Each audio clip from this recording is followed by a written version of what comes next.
Now, this is an awkward part of the EZChat live show because we never know when we're live. But for the replay people, welcome to our show, and do type where you're watching us from. It's interesting. This is a global community, so I see that there's a few people already here. Actually, there's Gavin, there's Kelly, there's Badrul. I hope I pronounced your name right. Well, guys, I am delighted today because my guest is very special, Suze Maclain Pont. And Susie, hi, welcome. Hi, Juliette. And Susie is doing something that I find one of the most fascinating areas, of this year for me. And it's all to do with the money mindset and overcoming that mindset of struggle, financial struggle, and feeling overwhelmed and feeling stuck in places. And I was born in the Soviet Union, so we all the Eastern Bloc, we have this thing that we always have money issues. It's the way we were brought up, the way our parents went through the whole, the breaking down the big country and struggling, and we grew up looking at this and getting really insecure about our financial future. So for me, I'm still working with my mindset, but I love the shifts and I love the changes that happen to me. I feel much more reward from doing, the work in this area. So this is why I'm so excited.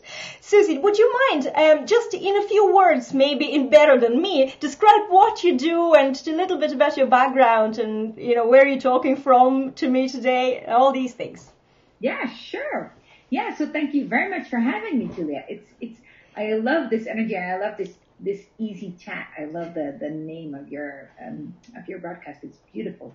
So my name is, in Dutch we pronounce it as Suze, and in English you would say Suze Maclain Pont, of course. And today I coach people on money harmony. But actually my background is in shipbuilding and in sailing. I used to be a first mate on tall ships. I sailed on very large ships. So cool. So cool. And the fun thing, the reason I'm telling that is because when I grew up, I was always sailing, and that was the world I knew and the world where I felt safe. And I didn't always feel safe in the real world on shore. So I kind of escaped to ships. It's a beautiful escape, and it's a very nice place to be. And directly after my graduation, I was a shipbuilder. And I started my own company at 25, and I really worked with very large innovation projects, and where 25 different companies from all over the world had to work together. And at that time, there was a crisis, and I started my company, and I was like, I don't know why it should be difficult to start your own business. I was like, come on, people need me, so of course I'll get an assignment. I wasn't worried at all. And my business really took off very quickly, and I didn't have any struggles. And I had 4 months a year sailing, and I was always at sea, and everybody was like, you're crazy, this cannot work, but it worked. So I didn't understand why people would have any money issues, I thought, until I got pregnant. And that was very unexpected because I thought I was infertile, and all of a sudden I apparently wasn't. And wow. The biological father of my kid left me 2 months in that pregnancy. So I was alone, a business owner and a mom, and that changed everything. So all of a sudden I had to take care of a family, and that family grew quite quickly because I learned my husband, and we had another baby, and we moved to the other side of the country, and life started really changing. And that's where my money started disappearing from my bank account. I was like, what is happening? I don't get it. Why all of a sudden I'm doing the same things, I'm working with the same people, and all of a sudden everything is shifting. And I just didn't understand. And that is, I also studied a lot of coaching courses during the years because I was working with team collaboration and leadership. And so I was already a coach, and I really started diving deep into my own things, and I became a trauma therapist as well.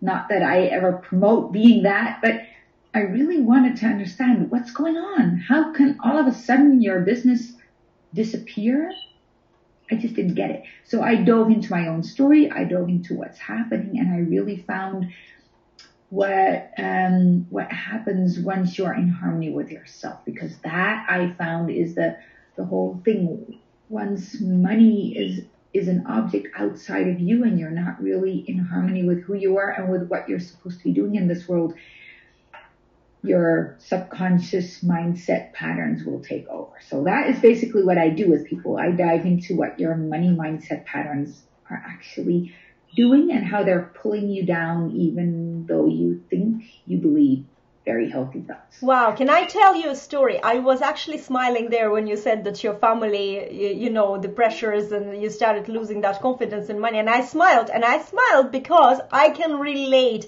so much, you know. Let's say when I came to Ireland and I met my husband, and I was working a good job and he was working a good job, and we had lots of, you know, we could tap into credit cards. We never even thought for a second that we better save money before spending the money. You know, we hired a motorbike and we went and toured the whole of Europe, you know, for 2 weeks, and I don't know how much it even cost, because we just didn't even book anything. We'd go in, take the presidential suite, because that's the only available thing when you just come in, you know, and that was never, it was brilliant life. It was a brilliant life. You know, I felt like money was just coming to me all the time. You know, I was able to buy an apartment for my dad, who didn't have a place to live. And it was just so, you know, I felt so good about it. And then at the end of, around 2010, my husband is in the music industry, and the music industry in Ireland collapsed completely. And he was also sort of left his job with a view of being a producer and put the big band together, and nobody could hire the band. So we ended up in a situation where even before he left his job, I started thinking about, oh my God, he's going to lose his job. And I remember I kept saying it even to people in work. I was like, oh my God, my husband's going to lose the job. And just by starting to worry about money and feeling like I have this responsibility of carrying everything on my shoulders, you know, and that's exactly what happened. My job went to nothing. You know, I was forced out of my job, in fact. And then I had a series of real terrible jobs and being treated terribly as well. And I just felt like completely, at one point, I completely was destroyed psychologically by somebody who was like a schoolyard bully. And that had nothing to do with money. But because I was, you know, on such a low level of vibrations, I was a victim for anything. And it's true. And it's only in the last couple of years where I started consciously saying that I can't live like this. I can't be constantly fixating on money. And then obviously when you're fixating on money, then you start thinking bad about your clients. And that's just not the way to do it. That's not the way to... everything. Yeah, exactly. You know, so things had to change. And I am still working on it. You know, as I said, I'm from the Eastern Bloc. We have issues, and, you know, probably have loads of them. I don't know. And I use any kind of methods. I use, you know, self-development tools. I'll go to somebody who does energy clearing, or, you know, because I believe in this kind of holistic approach to it. I believe we can carry some things from before. Maybe my mom had issues. Maybe her mom and then her mom had issues that I'm still paying. Yeah. So this is very, very interesting. So where do you start, would you say, if you find yourself so stuck and fixating on these money issues all the time that you can't move on? So where do you start? That's a brilliant question, because it's very counterintuitive. Because what most people do, and what I did, and what all of my clients intuitively do, is try to focus on where you want to be rather than where you are, right? That's what everybody's teaching. Make a vision board. Yes. And focus on your vision board. And of course, you need to know where you're going. So the first problem is people don't know where they're really going. I didn't know where I was really going. I knew before I had kids, but once I had kids, I didn't have a clue, actually. So that's kind of like, if somebody would ask me, where are you going? I'd have the perfect answer, but it wasn't really my answer. So in shipbuilding terms, I always say, define your ship. Don't try to hop on board a different ship in every single harbor, or worse, walk over all the gangways in the harbor and try to pick the right ship. There is no such thing as the right ship. If you want to go sailing, hop on any ship, but hop on and stay on. and define what is supposed to be on it. So that's a kind of a metaphor, because I see so many people saying, yeah, well, I'll do this now and then that next week and then that the week after.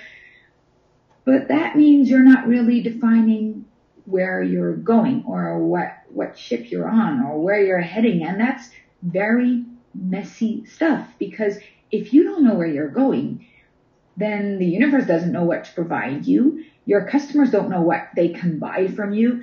Nobody understands really what you're doing. Everybody thinks you're a good person, so they won't say anything. Nobody will give you any feedback if you're busy, right? Exactly, yeah. So that's the first thing. Define what ship you're hopping on. Where are you going? So that's one thing. But make a vision board, define it. But the why I am not totally into that all by itself is because you will always define something from where you are now. That's so true. I actually think that for me, for example, affirmations don't work, because you know, if you open your wallet and it's empty and you're saying, I have a lot of money, you still see the empty wallet, and it's really true. You don't believe yourself, you know. So I actually printed some money and put in my wallet when I was working with that. And my printer didn't want to do this because it has this, you know, and every time I be in the shop, I'm thinking, God, I hope nobody will see my fake money and I won't have wrong with the police. But that's one thing. Yeah? So you're focusing on the pain where you want to leave from. That's one problem with it. The other problem with it is that you're focusing on something that you don't really know. So once you have it, you're not really sure if that really is what you wanted. It's just what you thought you wanted. So what that looked like in my life, for instance, is all of a sudden I found myself thinking, well, I was totally overwhelmed. I was working way too many hours. I was a breadwinner. I was continuously from home, and I didn't cope. So I thought, well, if that was my kind of vision board solution, if I find work that I do with all my heart, then I'll be fine. Because then I will do work that's really worthwhile, and it will be worthwhile to abandon my family for, right? So I had a kind of a mindset that I had to abandon my family to earn money. And if that were true, then it better be wholeheartedly. So I thought of that perfect solution. I made the whole story solid and fitting, and I found work. I flew all over the world giving leadership trainings, and I was away more than half of all the nights. So I went 2 weeks to Singapore, then 3 nights in a home, 2 weeks to Leipzig, then 10 days home. And it was hurting me tremendously because it was just a story. I thought that was what I wanted. It was a kind of a dream job. Mm-hmm. It wasn't a job. It was my own company. So I was building it. So I was like, wow, now I really have it together. And I never could let anybody know the pain of leaving my kids all the time and the pain of coming home and hearing that they've missed me. Because I had to have this poker face of, oh, I'm happy. I'm an important person. It was cruciating. So that's but you cannot know that until you're there. So you define something on your vision board that you never really had. So you don't really know what it will be like. That's one problem. The other thing is, that's what but it still is relevant to. So there's a third problem with it, and that is that often we define something that has more to do with what we think the neighbors think we want than with what we really want, or it has more to do with what our parents used to want for us, or what we don't want because our parents wanted it for us, or whatever. But it's mixed messages from our childhood, buried in pain and dirt from everything we've been living so far.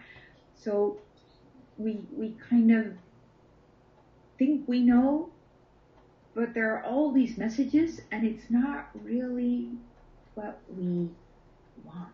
I have literally spent 2 years figuring out if I want to drink coffee or tea. I mean, it sounds stupid, but we are often so far from what we really want, what's good for us, and what's good for the world, and what will make us happy, and what we can really offer. So yes, it's relevant to think of a vision board and to think of what you really want, but dive into those questions and into that material. What about, you mentioned neighbors there, but what about, and I'm not talking about on personal level, but just knowing from talking to some of my clients, what about wanting something that you want, but what if your partner doesn't want that or finds that it's threatening? Well, I've had that. I've been on the brim of divorce, so I know very well how frightening that can be. And I would say go into that process, because in my case, and I think I would dare say in 97% of the cases, I have to shut the phone up, otherwise no problem. Well, I have to say that my husband might not approve a couple of things that I'm doing, like for example doing loads of lives, and he says, you're an attention seeker and all that, but he adjusted over the course of time. Well, the thing is, it's this: 97% of the time, when we say our partner won't approve, we don't really know if they will approve. So we kind of have this inner image of, I can't do that. I know how he will react. I don't have to ask him. I know. And mostly our partners will amaze us if they are the right partners. That's true. And sometimes they won't. So I had some really, for instance, I came home and I said to my partner, I know I'm the breadwinner here, and I know you're having a hard time taking care of the kids. They were 2 and 3 at that time, or even younger. And I said, but I cannot do this. It's too much. And I know I said I would take care of this family, and I know I said I would put all the bread on this table, and I know you've married the woman who can do everything by herself, but I cannot fix it. And that was a heavy message for me to swallow, and I thought he would definitely leave me. And I didn't think it. I knew it for sure. If I come home with this, it's end of story, and we'll settle for divorce, and I'm fine, because I really was at that point where I thought I'd prefer divorce over going on with this, because I was having such a poker face about it, and it was not working out. And he wasn't nice to me. I mean, he freaked out. He was like, what? This is not what I want to hear. And so everything I thought he would react like actually happened. But except for one thing, he did not leave me. But I was at the point where I had to stop. So yes, his reaction wasn't very nice and supportive, like I would have hoped maybe in my dreams, but what I came to understand is that had nothing to do with his reaction towards me. He didn't think I was a failure. He was freaking out because now all of a sudden he felt he was a failure, because he thought he had to take over and he didn't know how. And that was a conversation we could very well have between the two of us. So we had a lot of help with this, and we really said, okay, so what is really going on in the undercurrent of this? So in the very low currents, what's going on? He said, I'm scared. I don't know how to work this. I said, well, we could live in a tent. We'll be happy in a tent. We don't need a house. We don't. And he said, do you really mean that you won't leave me if I don't take over? So in the end, he was afraid of me leaving him. These patterns are what make it so difficult, and why we would rather stick to what we think of our spouses than ask them what's really going on. Yes, that is true as well. Although some partners are easier to communicate than the others, that comes down to just personalities and culturally whether they're open or not to discussion. You know, I live in a country where people are not open to discussion at all. I know, and it's not. I'm not saying that this is easy. It took us 7 years, and 5 years were. Everybody said, you know, guys, if you want to split up, you have all the right to. You have the right story to file for divorce. So it's not easy. But in the end, what we said is, well, you know, if we're going to have to live with ourselves for the rest of our life, why not then just make it work in this relationship? Yeah, well, I truly believe that you need to work out anything if you want to stay together. There's no point of spending life with somebody you don't absolutely love and respect, and then you should go separate ways. So I'm glad that it worked out. But it kind of went into a real deep story, this. Yeah, but you know what the nice thing is? A lot of people would say, well, these are relationship issues. You know what really saved our marriage? Once we started learning to talk about money. Very good. Let's talk about more about that, because I have the same issue in a way. My husband is freelancing, and right now he is not very well, so he couldn't do that. And I am a breadwinner in the family, and I have been for years now. So the conversation about money sometimes is not going in the right way, even when it's going there, So it's very interesting how you overcome this. Yeah, so it's basically what I just described is it's not two people communicating to each other, it's two blueprints communicating out of fear. So one blueprint was, if I cannot do everything, the other person will leave me. And so I have the blueprint that I have to do everything by myself, and if I won't fix it, people won't stay. That's my blueprint. If I don't pay, people won't go out with me. So I have to take care of the money. Otherwise, I will lose everybody. That's my blueprint, and that's what I have learned, the way I was raised around money. And it's not what my parents would have wanted me to pick up, but it is what I picked up. This is so crazy, the fact what we're carrying. My grandmother couldn't rely on her husband, even though he was in a very good position. He was an officer in the army, and he had a lot of money, but he was an alcoholic, so he didn't give her all the money that he earned, or whatever he should have been giving her, and she didn't even know how much he earned altogether. So for years they were leading a very poor life with 4 kids, and then she met accidentally this woman who had a husband in the same position, and she accidentally found out what is he actually earning. So this was a big issue.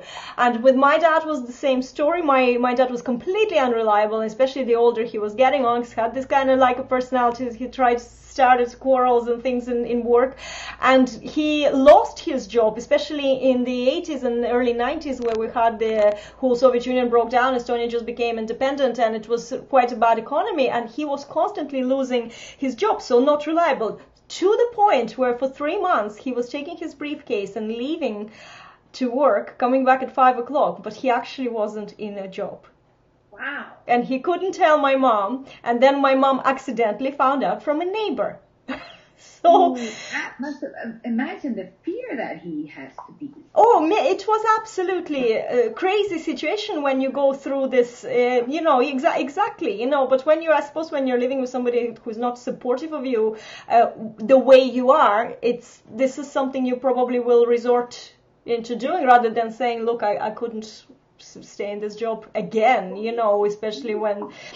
So I'm thinking I grew up with that, and I saw my family and my mom and my dad, and then I know all these stories about my grandmother and her husband, and God knows what happened to my great-grandmother. I don't even want to go there now.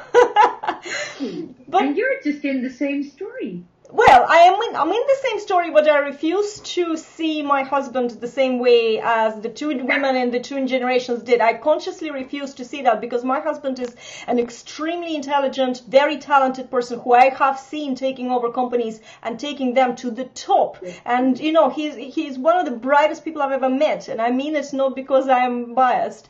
So I know that if I start accusing him of music industry falling apart and him, being forced out of his job, and me then earning, that's not fair, because it's not fair, and I refuse doing what my mom and grandmother did. Yeah, but you have to be aware of the story that is also playing, because it's also playing. Yes. And there's always these 2 levels of your blueprint, and we can choose whether we follow the blueprint or not. But we can only choose once we know it. That's if you true, don't yeah. know what's going on, you cannot choose, because you don't have a clue what to choose. That's right. I'm going to watch this show back. and think about it long and hard again and again. You know, I need to mull over this whole information as well. But this is what I personally have been also doing for probably the last 3 years, and it's very beneficial, you know, because you do feel first of all you see your partner, let's say, as a person who deserves every respect, every chance to give, and not, you know, taking your blueprint, your burden that you are carrying, and just projecting it on him. That's one of the big lessons that I've learned, you know, that you can't do that. You know, you have to give them a chance, you know, and hopefully that it's not going on the other way as well. Well, I don't know, you know, I'm just hoping. Well, we just came back from our honeymoon. We're very happy, so things are. You just got married. We got married earlier this year, and we were just on a week for a honeymoon, and it was absolutely a fantastic honeymoon. You know, we were in the south of Spain. We were happy. So things are all great, you know. And then I was making money in my sleep because my business is going well, and I was waking up all these payment notifications, and I said to him, "See, it's nice." so he's very supportive. Yeah, and you really did choose another story than your family has. You're frozen. Am I frozen? No, I don't think I am, but I think you are frozen now. I'm still seeing you. I'm getting a message that the internet connection is unstable. Yeah, I'm the same, but I'm sure we're okay, because I could still hear you talking. Yeah, so this is something that you have to. I think that we all have a chance. How would I say? We all have a right to change our life story. And I've always said that even before I came into all the personal development. You know, it's just some knowledge I had from childhood. And I said, I don't believe when somebody, you know, says, you know, that they are a victim in life, or this happened. My mom always said that some gypsy cursed her or something. And I'm like, no, I don't care who you went, who said anything to you, whatever. You can make a decision right now to deviate from that story. And I don't know how far you will deviate, and I do believe in all the woo-woo stuff anyway, you know, but I do believe we have a choice, and I do think we can change things. That's true. But what I also believe is that you have to know the story that is pulling you in order to change it. Because if you don't have a clue what's playing out and what your blueprint is and why things are happening, then all you have is doing different actions, but those will never make you feel good. That's right. It's like walking around in the dark room looking for the door. But unless you actually turn on the light and you see then where the direction of the door is, and you can go there, because otherwise you're just walking around in circles. And it's so true. And then you're not happy. And it's all about really happiness. And I know we started off like talking about, you know, for me, one of the other issues, and maybe we can just touch on that a little bit, how to develop love for money. Because this is something that I think what we were talking about now, I think is leading to this. Because when you're living under that pressure, you are blaming, you know, if you're under pressure to make money, it's hard to love it. It's much easier to love it when it just comes to you. Maybe you worked for it, but you're not fixated on it, I find.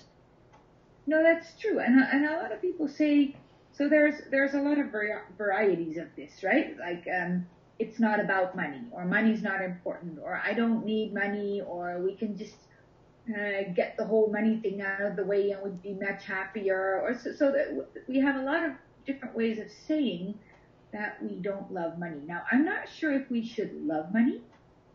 I think we make of money a lot of different things that it's not. Yeah, but money is not, you know, when if I say love money, I don't mean love actual money. It's what it gives you, what it represents, you know, what is, yeah. Like food. I mean, I'm glad I can eat every day, and I'm glad I can pay for my mortgage, and I'm glad that I can do things that I need money for to do. So the whole frustrating point about, and the whole love-hate relationship with money is basically rooted in that we make so much of money that is not. So, and that has to do with your story.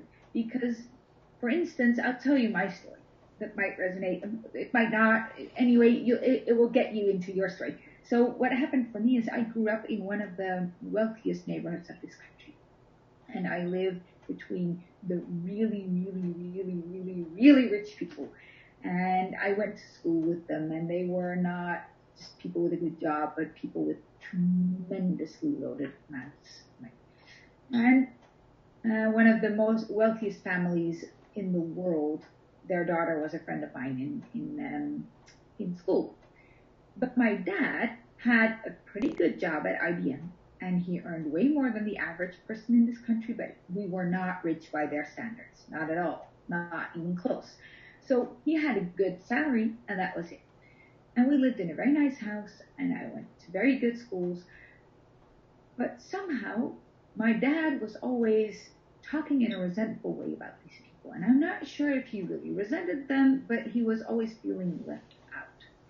So he didn't get it, or he was talking like, yeah, well, they have money, but in the end, you don't really, they won't really help you with anything, or they're not as smart as you would think they are, or yeah, well, they don't really know what they're talking about. They're living in their own world. So he was talking about those people in that way. And I didn't make much of that, and those were my friends, so I thought that my dad's way of thinking didn't affect me. But I was earning a lot of money. I could easily have been a millionaire by now. But my bank account was disappearing. And all of a sudden it hit me that if I would have €1 million in my bank account, I would be just like those people, and I would lose my dad's love. And that was when I understood I need to get rid of money. So if we're talking about hating money or loving money, I thought that I would not be deserving of my dad's love if I would get rich. So even though I could earn a lot of money, I couldn't keep it. So that's a little bit of my story. And I can tell you thousands of variations of these stories from former clients, but it's all to do with, what have you seen? What have you experienced? What have you... So for instance, another story of my childhood was when I played field hockey, I would get my pocket money, but I had to buy a certain thing from that pocket money. So I always felt like, even though I get money, I'm not allowed to say how I want to spend it. That's what I'm trying to do with my daughter now. When she just started earning money with some grinds, and she is doing very well. And I'm so aware of not imposing any of my limiting beliefs on her, or making her feel like you have to work hard. And I'm like, no, you don't have to work hard. You just need to work with passion, or that she needs to save all the time. My husband's much worse like this, telling all these things, but I'm always like, no, that's a limiting belief. Someday we will always impose limiting beliefs on our kids. We can't help it.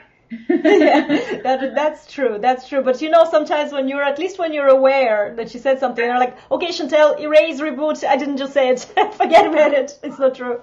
Awareness helps them. Oh, absolutely. So if we're talking about, if people say, I don't want money, or I hate money, or I don't deserve it, or I am always in debt and I don't understand why I'm in debt, and I am just hating money, I'm hating for working for it, etc., etc.